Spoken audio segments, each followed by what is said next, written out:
up here when you go on a service underneath the tub. And the cool thing about it is that they've made the handrail red. And I know this sounds crazy, but it just looks very well, as you can see.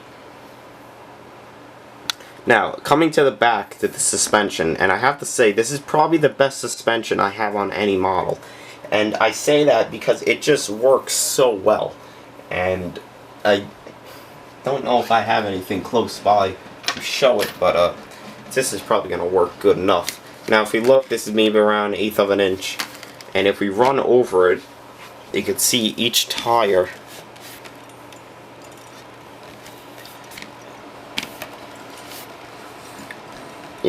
works well, and you can see the back tire rolls. It's not a real tight spring suspension where it won't work to exactly how it's supposed to, but as you can see, it just works very well, and you can see the working suspension. Obviously the machine is gonna rattle when it goes over it, but it's probably the best working suspension I have on any model, and it's just really nice. I figured I would point that out.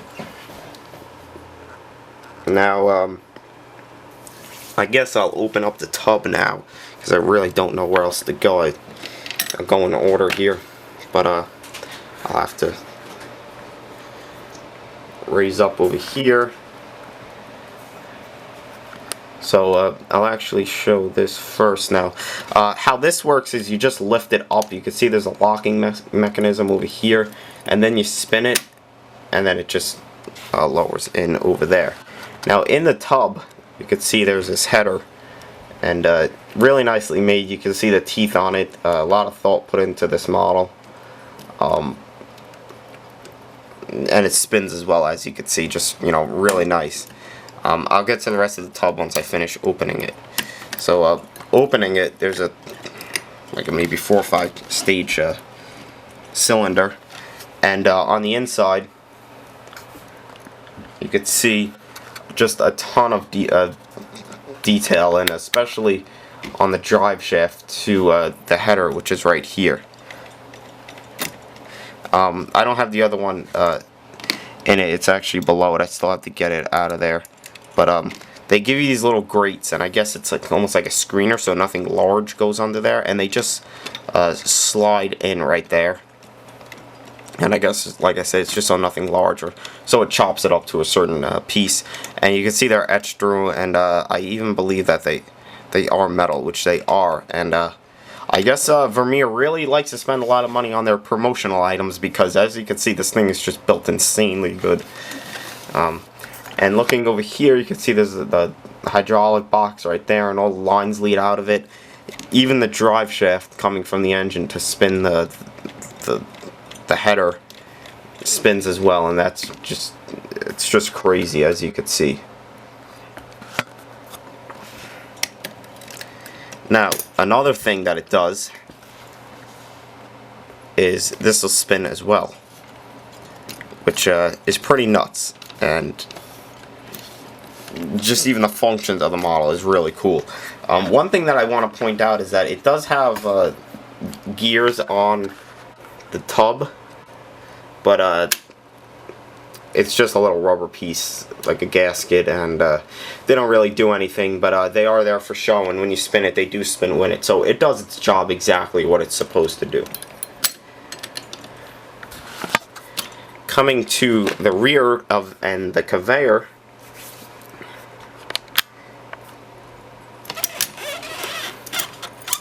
and this is another hard one to review. This model just has so many weird angles and what. But the conveyor, and I'm gonna have to zoom in to focus it, will roll,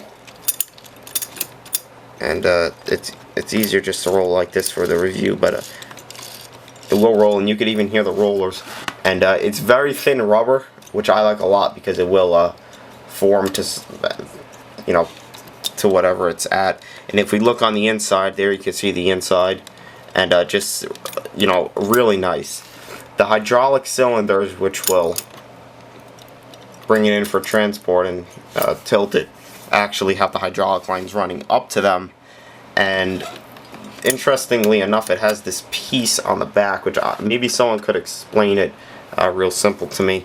I don't know what this is supposed to do, but it has chains that will actually stop it from falling, and it has this little piece over here. Again, I don't really know what they're supposed to do, but you know, looks good, and I guess it's all that matters to some people when they buy stuff, but I don't know what it's supposed to do. Now I'm just going to turn it, and we'll get to the other side.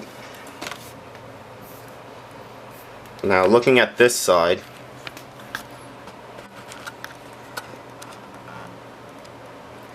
if you notice, which is going to be hard to see, but they have these little lifting eyes, and they have them throughout the model on certain pieces, and really like how they added them because it shows where it could come apart if you had to maintenance it or replace any parts, because I'm sure this thing breaks down. There's some other stuff above the engine, but I want to show you the back of it before I get over there, and this is going to be very difficult to do.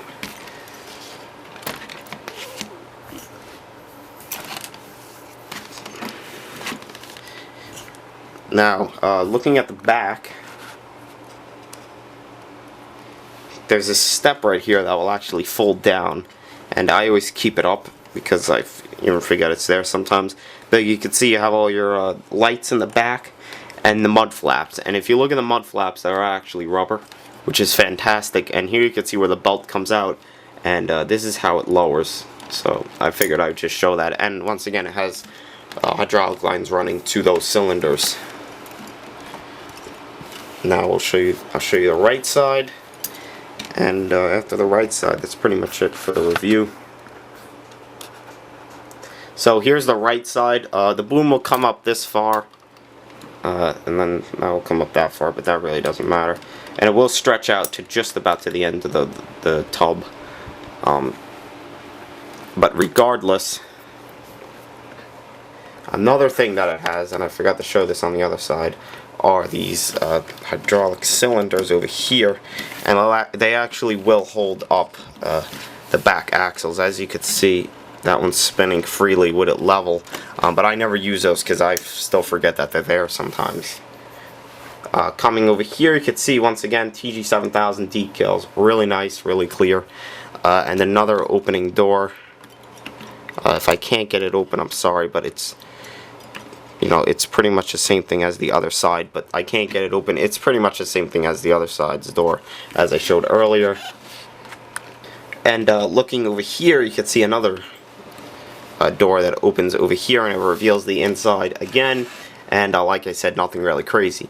Now, one thing I wanted to get to in this review is the boom, grapple, and the cab, because it's very interesting. Now, looking at it, you can see it's just a really nice piece that they designed, and it just works very well. Now I'm going to actually take these off to show you the opening door, and like I just said, the door does open. I wish there was some sort of way to like lock it, or you know, keep it so it doesn't keep swinging closed or swing open, but for the most part it will stay closed, or it will stay open. If you look on the inside of the cab, you can see it has the two joysticks for the seat, and that's pretty much it as I could tell. And I don't know if you can notice, but there is a little fire extinguisher in there. You have to look right there, and you can see it.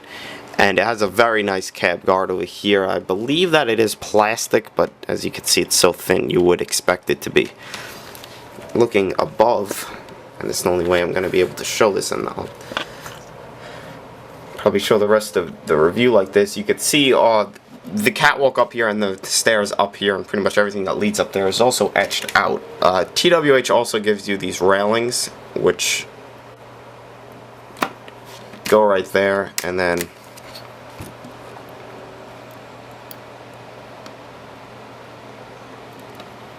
right here, and they're obvious for that. I didn't glue them because mainly for the review so I could show that, but I'll probably glue them after this. Running up the boom, you can see the black flexible hydraulic lines, and then they run into the silver hydraulic lines. And one thing I want to say is that these are actually separate off the boom, and you can see that I'm moving them. This is something that you see from a lot of custom model builders. So it's just really nice. One thing I still question though, the black cylinders. Maybe it's like that on the real machine, so I really don't know. but I would think that they are chrome, but for some reason they're black. I really don't know, but that's just the way that they made them. This cylinder works fine, but there's just so much weight because the rest of it is metal that my lift cylinder doesn't hold, but that's a very, very simple fix. If we turn it,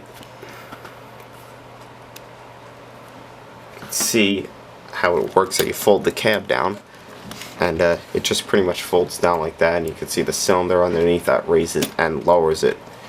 And if we look on this side of the boom, you could see that there's hydraulic lines coming down it, and then they lead on the outside of the stick, and then they lead to the grapple. And the grapple is just really nice. It spins at 360, and as you can see, it will continuously spin. You can see it moves really cool, because I could picture this thing just swinging brush and logs and whatnot. But besides the point, it has cylinders that will open and close it as well. And if we look over here, you can see it kind of has like these jaw type looks, and it will grip something, so you could dig something in that is you know, like in a forestry diorama. Looking at it, you can see it's just, you know, a very sharp grapple, and it's 4-to-3 tined grapple as well.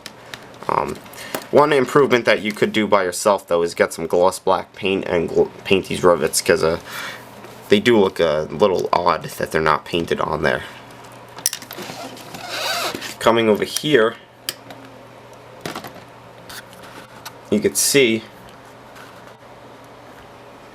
the other cone that they give you, and they give you like a little nudge right there, or whatever you want to call it, so you can put this one here.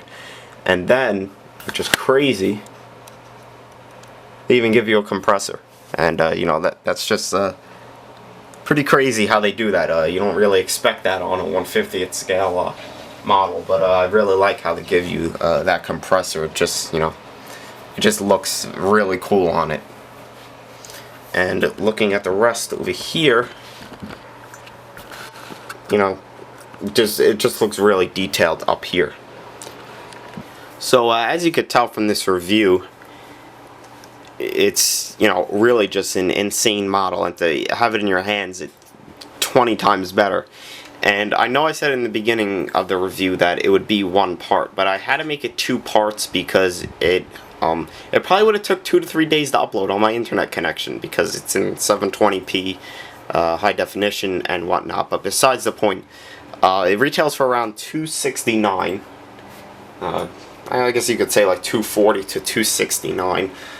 There were 2 other liveries, which were the green and the white ones. If you could find them, best of luck to you, but I doubt that you will be able to. And this is pretty much the only one left. I would have liked to get the green one, but you know, after getting the yellow one, I think it just matches the tractor very well, and it takes away from the very dark tractor. But as you could tell from the review, I really don't have much more to say than definitely worth the money. And for anyone that likes forestry equipment, you know, I think that this would just be a great addition to your collection, because you not only get the great trailer, which is the tub grinder, but you also get, which I, you know, believe is the best sword tractor ever made on the market, which is the 379. And for $269 at the highest, I believe it's definitely worth it. So like I said, really don't have much bad to say about it, except it's just a really nice model.